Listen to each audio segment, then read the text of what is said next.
होती। माया परमेश्वराचं पूर काय करते, रचते आणि त्यामध्ये परमेश्वर आपल्या स्वरूपाचा व्याप घेतात, अवतरतात।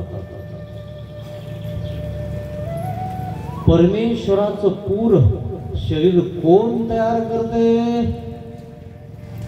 माया निर्मितम पुरम मायापुरम। माया निर्माण करते परमेश्वराचं पूर। अशी ही माया आहे। माया घटाकारे आकारे होते। माया घटाकारे आकारे होते। माया परमेश्वराचं पूर देह कशाचं तयार करते? माया घटाकारे आकारे होते। मायाच स्वतः घटानुरूप आकार घेते आणि मग होते म्हणजे तिचं स्वरूप त्या ठिकाणी व्याप घेते। आपल्या स्वरूपाचे परमेश्वराचं पूर निर्माण करते ती माया। असं ते परमेश्वराचं पूर आहे। पूर ते पूर तिथं सगळं आहे। आणि म्हणून देव निष्ठे जेव्हा चालायचे ना, तेव्हा एखाद्याला दिसायचे ना, देवाला जर कोणी बघितलं ना तर सगळे बघतच राहायचे। आईसे ते पूर। आजकाल तर आपल्याला किती आपण केस विचारा, किती काही करा, कोणी बघा ना, ते परमेश्वर आहे। परमेश्वर तर एकच कमराला कपडा घालायचे नाही डोक्यावर, तरी चांगले दिसत होते। आजकाल आपण किती फॅशनचे कपडे घाला, कोणी बघा ना, ते परमेश्वर आहे। असे ते परमेश्वर आहे। माया घटाकारे आकारे। ज्या देहामध्ये परमेश्वर अवतरणार आहे त्या ठिकाणी माया आकार धारण करते, घट तयार करते। घटाच्या आकाराने माया आकारते। जसा कुंभार मडकं तयार करतो ना, माया घटाकारे आकारे होते। कुंभार काय करतो माहिती का? ती माती तयार करतो आणि माती तयार करत असताना तिच्यात एकही खडा ठेवत नाही का? ठेवतो। खडा असल्यावर त्याच्या हातालाही लागल आणि मडक्यात तो खडा जर ठेवला तर मडकही गळल। एखादं मडकं गळत बघा, हे पण मायानेच निर्माण केलंय सगळं। मायेकरवी निर्माण केलंय। एखाद्याचं मडकं म्हणजे जन्मताच रोग असतो एखाद्याला, त्याच्या पायातून पाणी पडतं म्हणजे पू गळतो की नाही? तसं एखादं मडकं दिसायला चांगलं दिसतं। तुम्ही जाताना बाजारात मडकं घ्यायला उन्हाळ्यात जाता है ना, आणि ते मडकं तुम्ही घेतलं की ऑटोमॅटिकच गळायला लागतं। आणि तुम्ही म्हणत असताय मडकं कसं काय गळायला काय माहिती, लयच पाजरायला लागले। हे करताना तसं केलेलं आहे।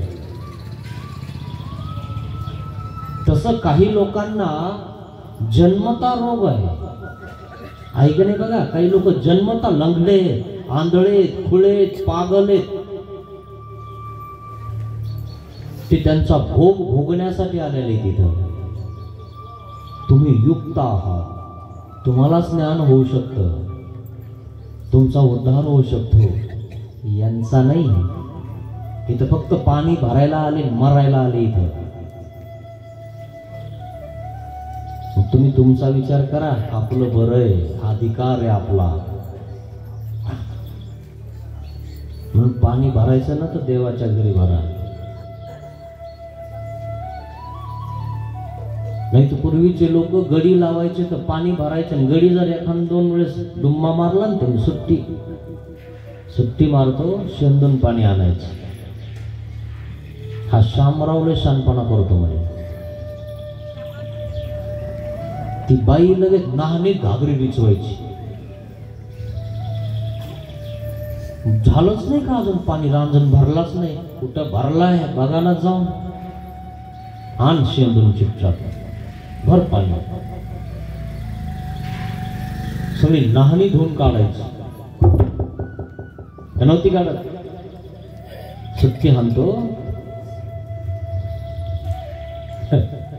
पुन्हा सुट्टी हाणत नव्हता. मालकीनबाई करतो. मग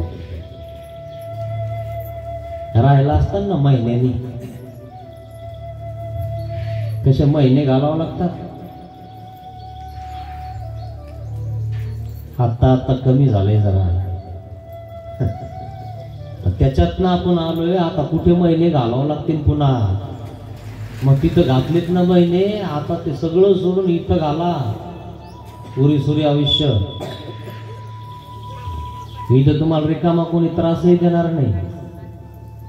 उलट इथं महिन्याने लागले म्हणजे इथं तुम्ही देवाचे झाले की पवित्रपणा. लोक पाया पडतील तुमच्या. तिथं लाथा हाणत होते. पारुख झालाय, उठ लवकर. पारुख कळतो ना तुम्हाला? उठ. परत झोपतो रे. 2:30 वाजता तर लगेच सुरू आहोत. जेवूच तर दम नसायची. खूप अवघड होतं ना. हे कर्मातून आपण कधी बाहेर निघणार आहे, या बंधनातून कधी बाहेर निघणार आहे? त्या परमेश्वराला आपलं देह अर्पल्याशिवाय आपण यातनं बाहेर निघणार नाही. अशा प्रकारे माया परमेश्वराचा देहाचा निर्माण करते. कशाप्रमाणे? जैसा कुंभार जैसा सुतार. सुतार माहिती का तुम्हाला? सुताराने जर लाकूड बघितलं ना तर तो काय म्हणतो, वाह काय मस्त जू होतं याच.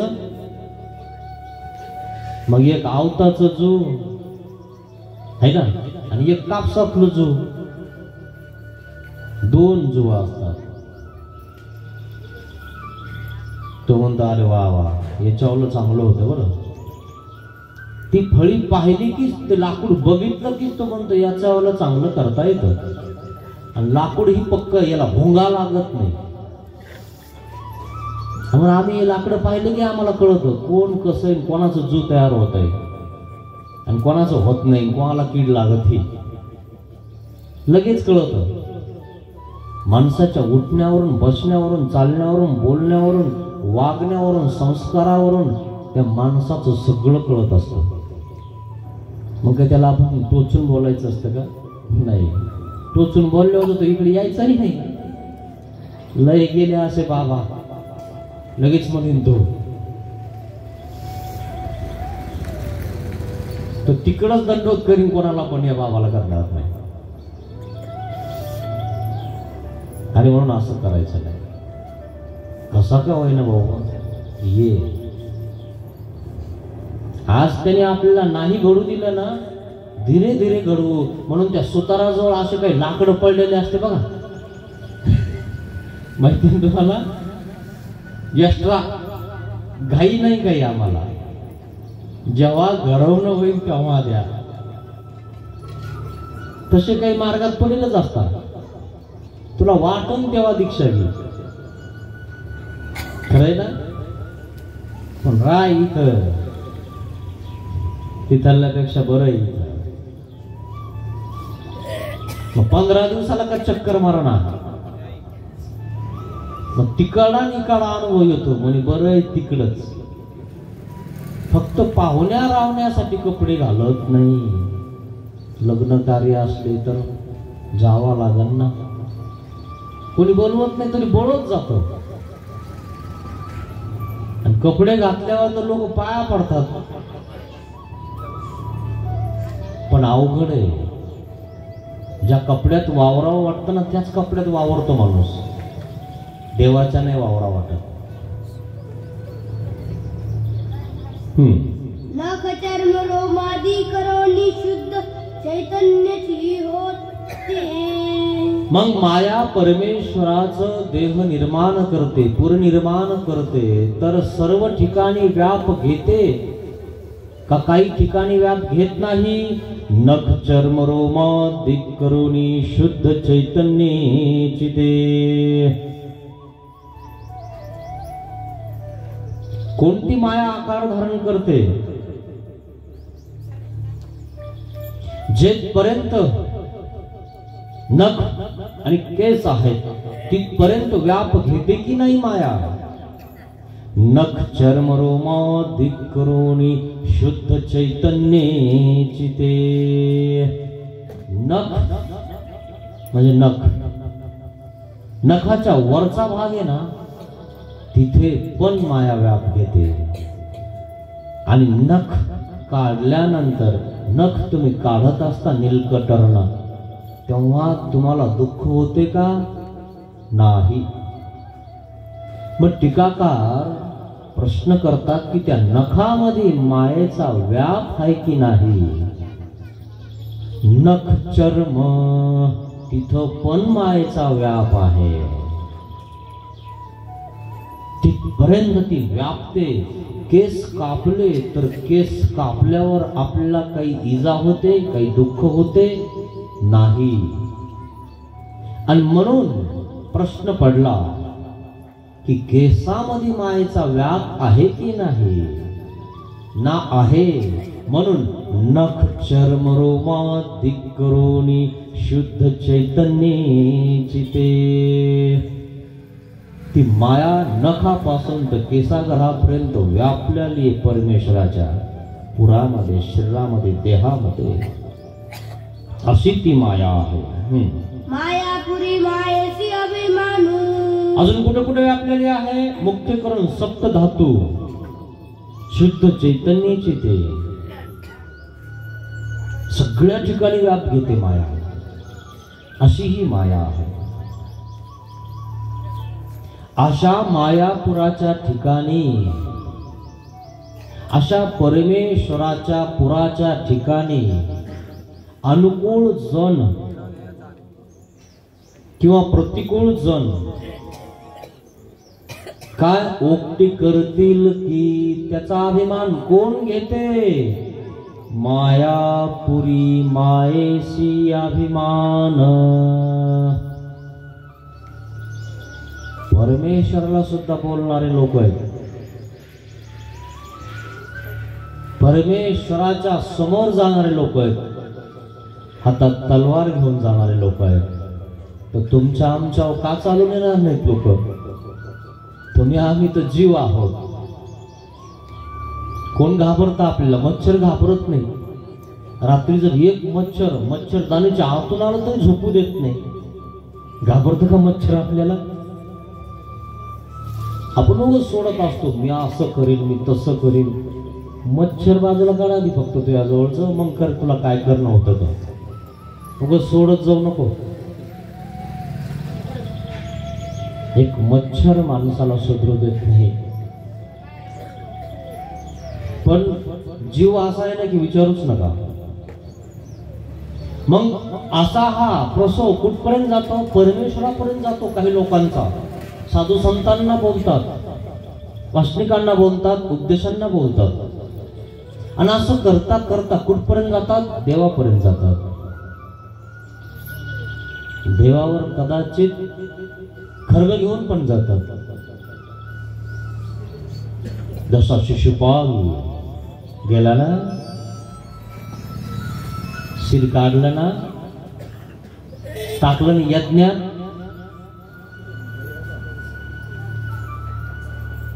सुदर्शन चक्राने तिचं शिर काढून यज्ञात टाकलं. आईच्या वरदानामुळं जिवंत होता. आई, तुझ्या पोराला मी 100 गुणे माफ करीन, मावशीला सांगितलं श्रीकृष्ण महाराजांनी. शिशुपालाच्या आईला. जन्माला शिशुपाला आणि कळालं की श्रीकृष्ण भगवंताच्या हाताने ज्याचा मृत्यू होणार आहे. आईने लगेच प्रार्थना केली, माझ्या पोराला मारू नको रे. म्हणे आई, जे सत्य आहे ना ते सत्य असतं, आणि जे नीतीनं ठरवलेलं आहे, जे प्रारब्ध आहे ते प्रारब्ध असतं, ते होतच असतं. पण काहीतरी करणार. म्हणजे 100 वेळेस तुझ्या पोराला मी माफ करीन, पण 101वा गुन्ह्याला मी त्याला माफ करणार नाही.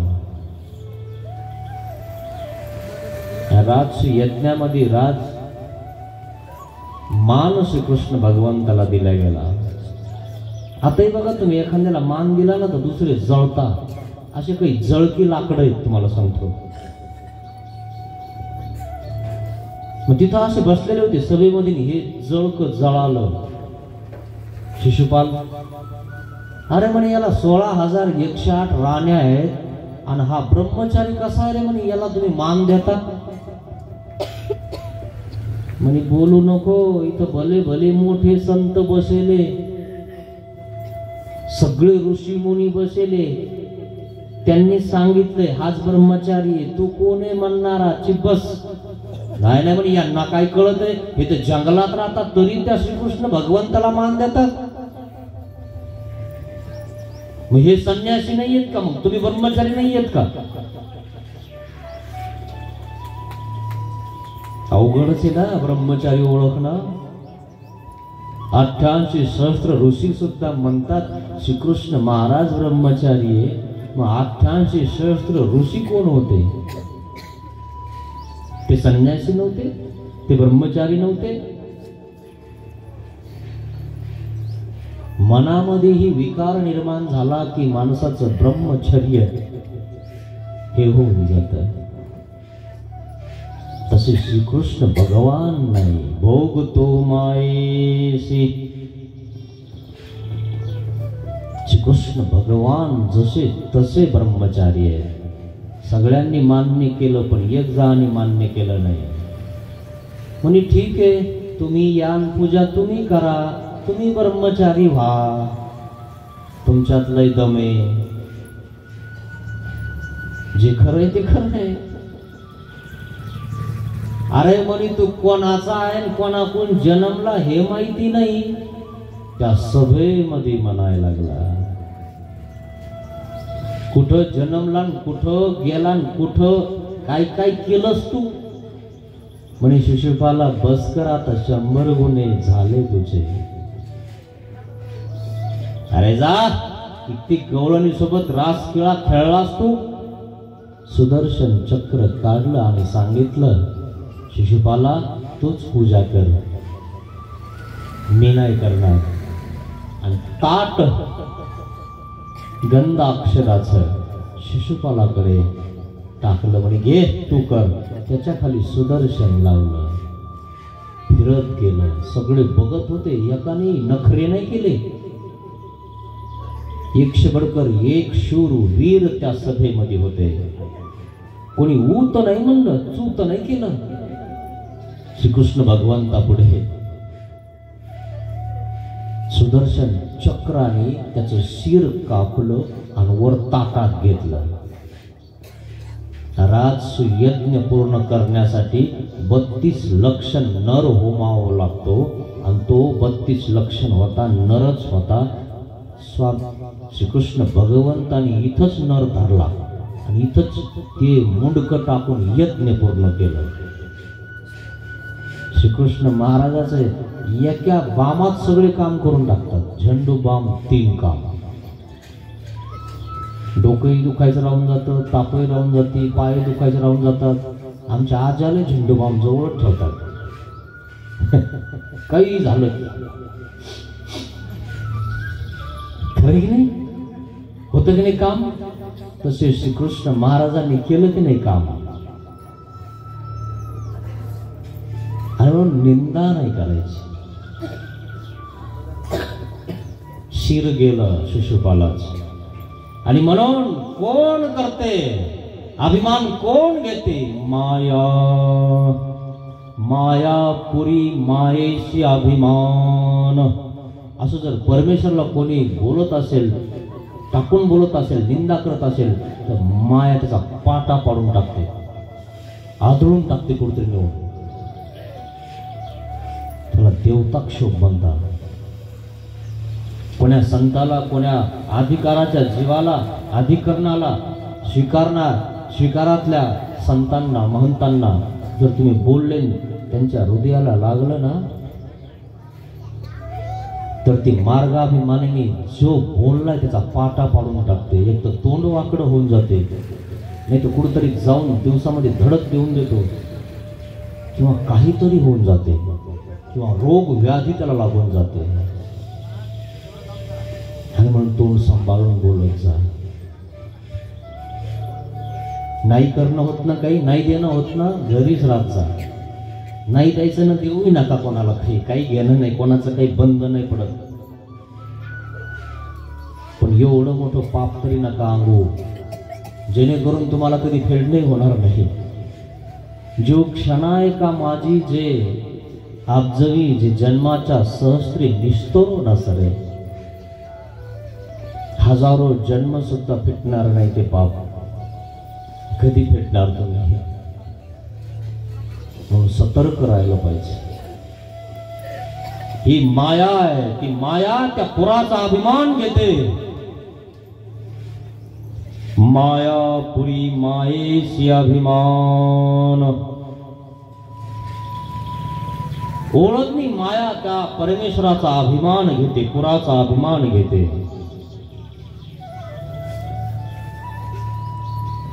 मायापुराचा अभिमान ओळखणी मायेला आहे.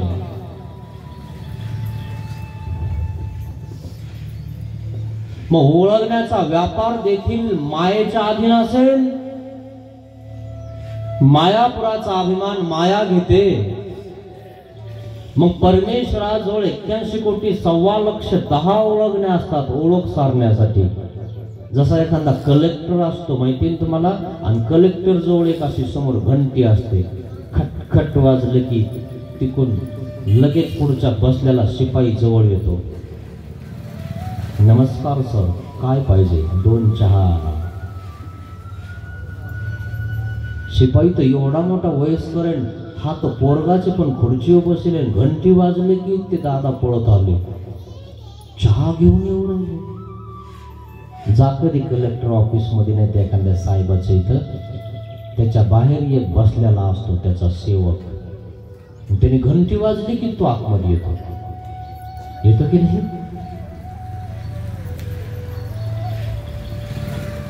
म्हणून ज्ञान महत्वाचं आहे. तसं ही माया परमेश्वराचा पुराचा अभिमान घेते. तर मग सगळ्या देवतेवर तिचं नियामकत्व आहे, तर मग ओळखण्यावरही तिचं नियामकत्व असेल. आता समजा कलेक्टरनं घंटी वाजवली, तर मग एक शिपाई येणार, कारण त्याच्याकडे एकच आहे. पण देवाजवळ किती आहेत? 81 कोटी 1.25 ह्या सगळ्या ओळखण्या म्हणजे सगळ्या देवता देवाच्या सेवक आहेत. आणि तुम्ही जे सेवक आहेत त्याच्याच मागं पळायला लागले.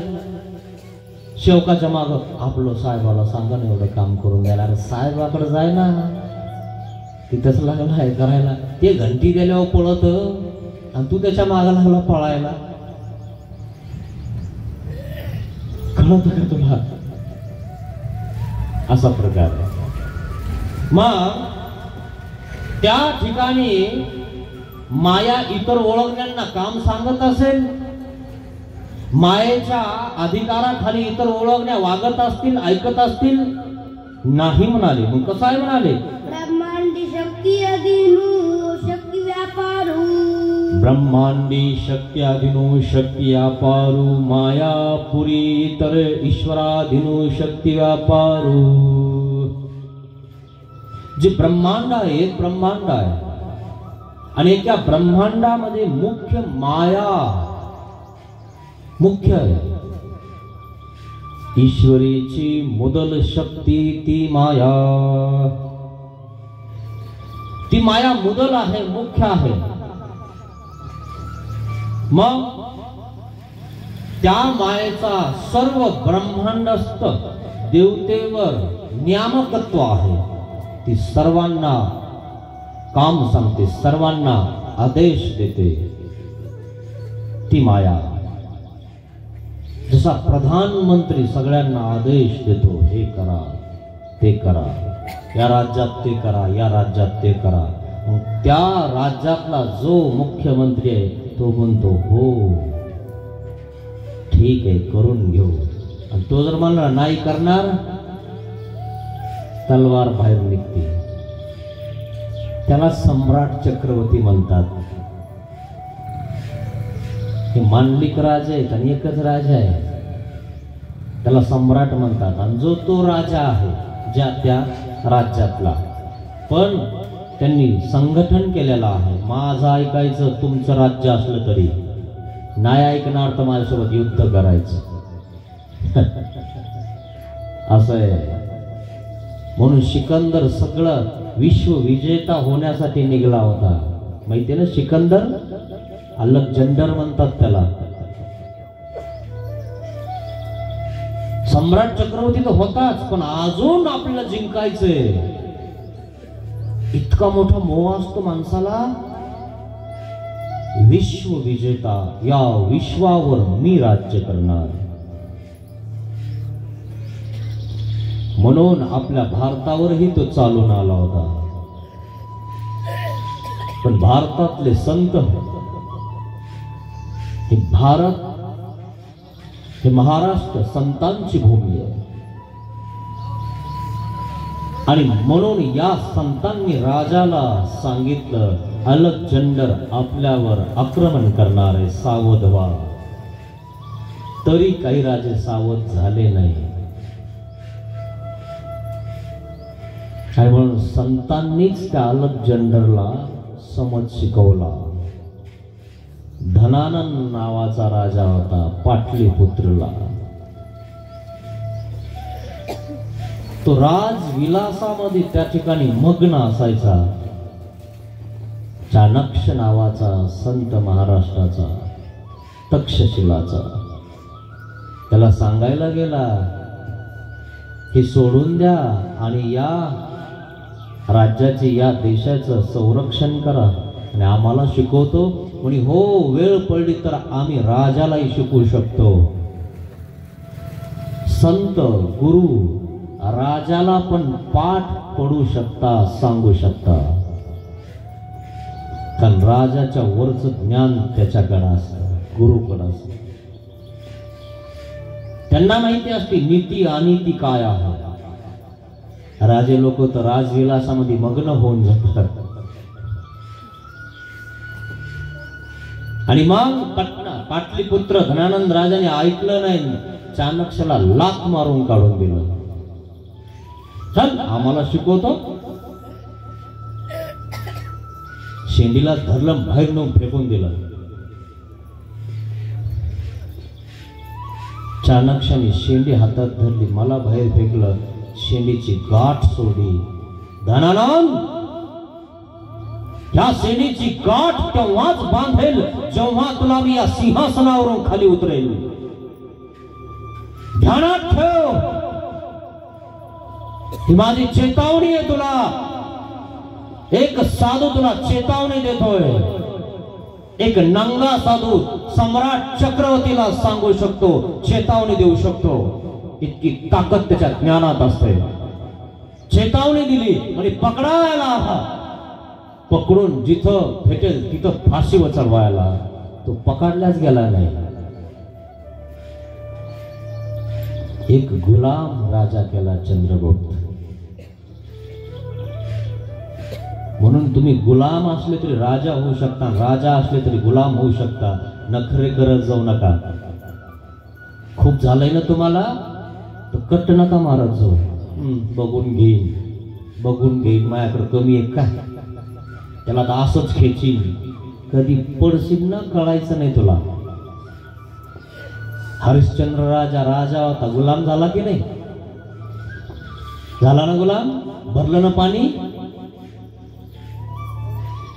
चंद्रगुप्त गुलाम होता पण राजा झाला की नाही? पण केलं राजा, पण केलं कोणी? गुरुनं. गुरुचं जर ऐकलं ना तर तुम्ही राजे होऊ शकता. राजा व्हायचंय का आपल्याला? राजा की नाही व्हायचं, आपल्या राजाचं सेवक व्हायचंय. राज्याभिषेकाचा त्याचं सेवक व्हायचं आणि त्याचा आनंद आपल्याला प्राप्त करायचा आहे. हे राजे बाजे काही कामाचे नाही, त्यापेक्षा पत्त्यातले राजे बरे.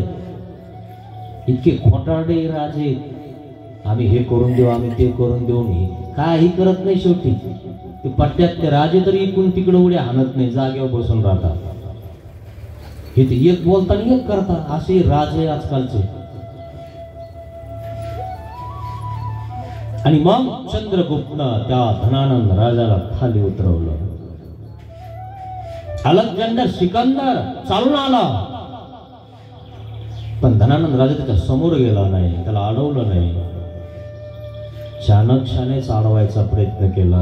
चंद्रगुप्तला जवळ घेतलं आणि त्यांच्या सैन्यामध्ये भरती केलं. आणि भरती करून तिथं किचन मध्ये कामाला ठेवलं, चपात्या करायला, वरण करायला. महाराष्ट्रामध्ये भारतामध्ये आगमन झालं आणि मग चाणक्य सांगायला. चाणक्याने सांगितलं, हे टाकून दे वरणात. सगळे सैन्य खायला लागलो वरण भात.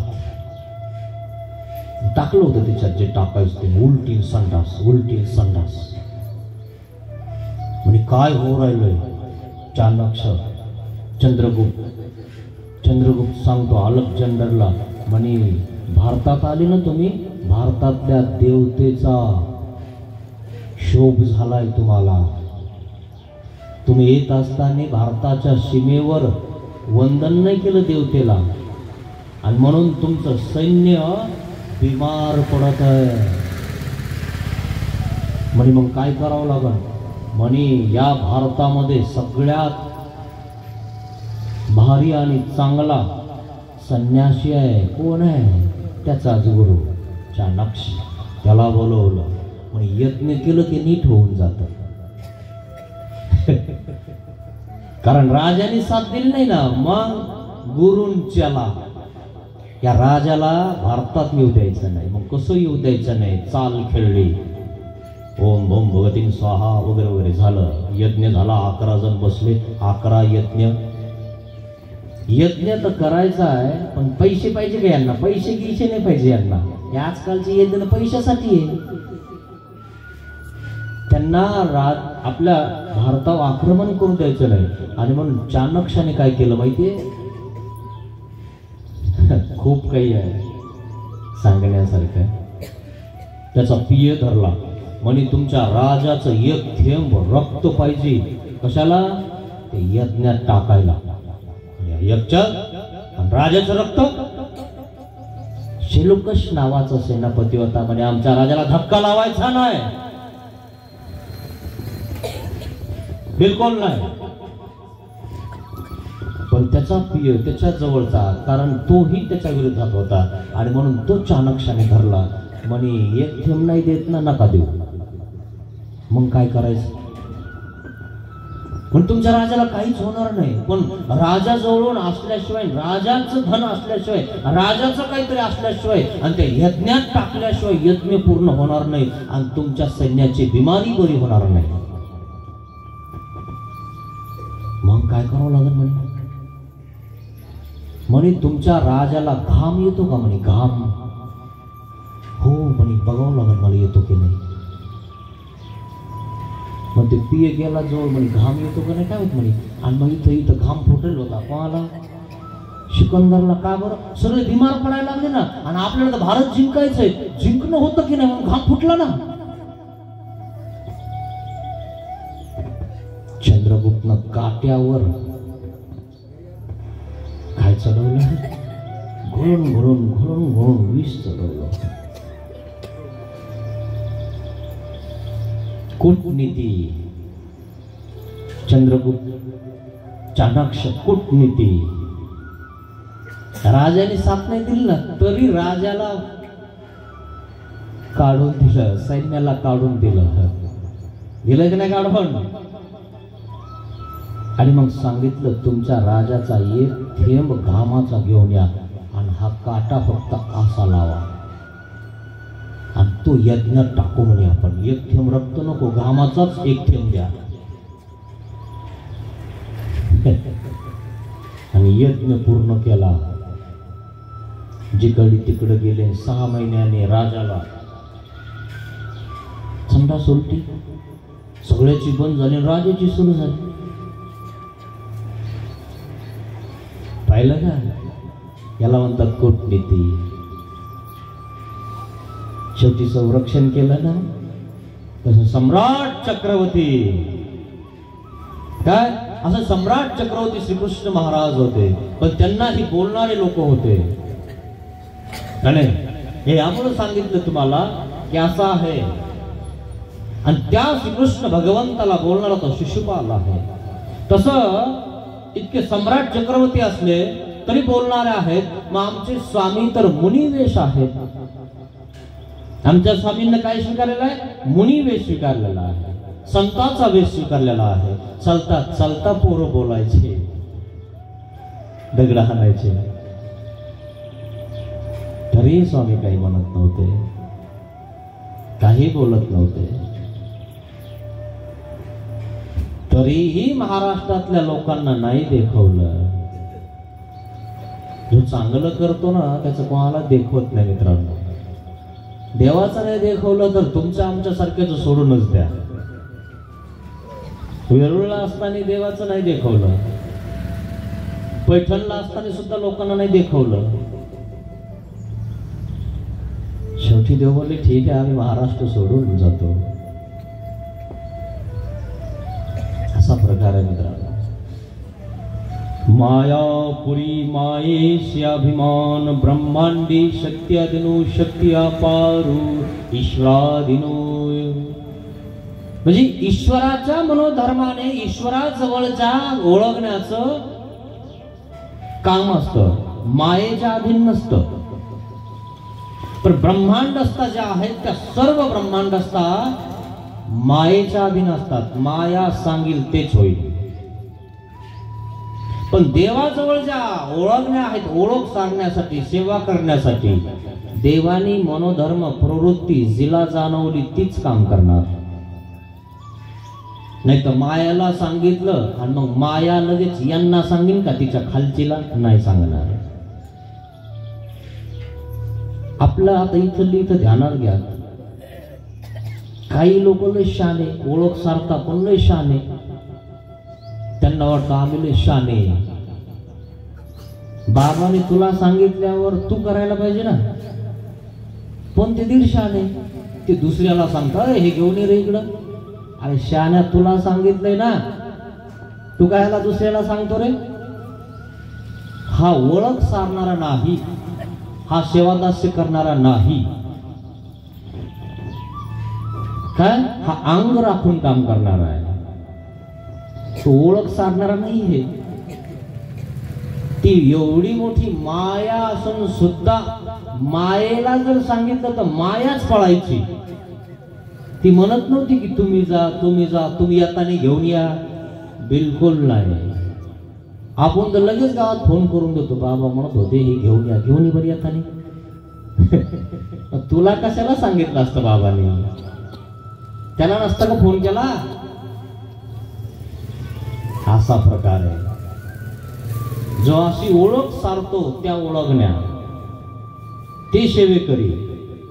आणि जे टालम टोला करतात ते आतन काही बाहेर आहेत, काही भक्त आहेत आणि काही विभक्त आहेत. असा प्रकार आहे. आणि म्हणून परमेश्वराच्या सन्निधानामध्ये परमेश्वराच्या मनोधर्मानेच शक्तीचा व्यापार असतो, ओळखण्याचा व्यापार असतो. मायेच्या मनोधर्माने नसतो. मायेचा मनोधर्म फक्त ब्रह्मांडस्थेवर असतो. याला म्हणतात ओळखण्या. हे सांगत आहे. मायापुरी तर शक्ती तुल्य माया. मायापुरी तर शक्ती तुल्य माया. मग या सगळ्या ओळखण्या काही लहान आहेत, काही मोठ्या आहेत. देवता एकी उचा एकी नीच आहे. तर परमेश्वराजवळ ह्या सगळ्या ओळखण्या आहेत आणि मायाही आहे. तर इतर देवता म्हणजे ओळखण्या मायेला तिथं मोठ्या म्हणत असतील. इतर शक्ती तुल्य माया, तिथं मायेला त्या मोठं म्हणत नाहीत. राजा रंकासरी, राजाजवळ रंक आणि राजा सारखा आहे देवाजवळ.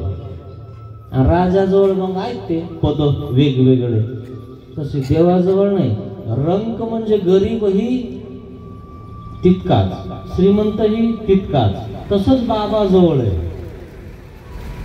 गरीबही तितकाच बाबाला प्रिय आहे, श्रीमंतही तितकाच प्रिय आहे. नाही ते एखाद्या श्रीमंताने भलो काही दिलं तर बाबा त्याचं पटकर टाकायचा होता. त्याला टाकायचं पटकर त्याचं. यांनी काहीच दिलं नाही म्हणजे विचारायचं नाही का? त्याच्याजवळ नाहीच तर काय देईन तुला, पण प्रेम दिलं ना तुला, वात्सल्य दिलं ना, भक्ती दिली ना, सेवा केली ना. हा तर कपड्याला डाग लागू देत नाही, तीनदा झटकितो. तो मातीत सुद्धा देवासाठी जायला तयार आहे. आणि भेदाभेद तू कशाला करतो? तू बाबा होईल ना. मग हा चांगला हा चांगला नाही, याने दिलं नाही. दे दे उसका ही भला ना दे उसका ही भला. राजा रंकासरी पाहिजे इथं. जेव्हा त्याला ज्ञान होईल तेव्हा देईल ना तो. आणि इथं दिल्याशिवाय इथं सेवा केल्याशिवाय तो मुक्त होणारच नाही ना. आज नाही तर उद्या येणारच आहे ना तो. कायला टेन्शन घेतो?